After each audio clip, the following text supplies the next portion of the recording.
হিংসুকের চোখ থেকে, হিংসা থেকে, সব জাদুটোনা থেকে, সব ব্ল্যাক ম্যাজিক থেকে আপনি প্রোটেকশন চাইলেন কার কাছে? সকালবেলা যদি এই 3টা সূরা পড়ে ফু দেন, এটাকে আরবিতে বলে কুল আস-সালাসা, কারণ এই 3টা সূরা শুরুতেই কুল আছে না নাই?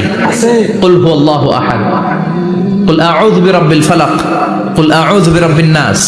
এজন্য 3টাকে আরবিতে বলে কুল আস-সালাসা, মানে 3 কুল।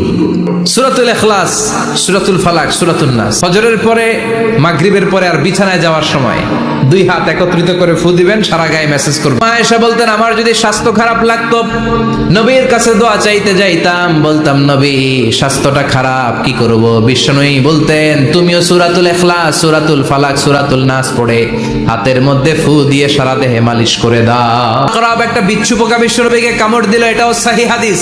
বিশ্বনবী বললেন লবণের পানি গরম দাও, লবণের পানি আনা হলো। বিশ্বনবী বললেন আঙ্গুলের মধ্যে ঢালো, পানি ঢালতে শুরু করা হলো, আর বিশ্বনবী পড়তে আরম্ভ করলেন কুল হুয়াল্লাহু আহাদ, আল্লাহুস সামাদ, লাম ইয়ালিদ ওয়া লাম ইউলাদ ওয়া লাম ইয়াকুল লাহু কুফুয়ান আহাদ। পড়েন আল্লাহু আকবার।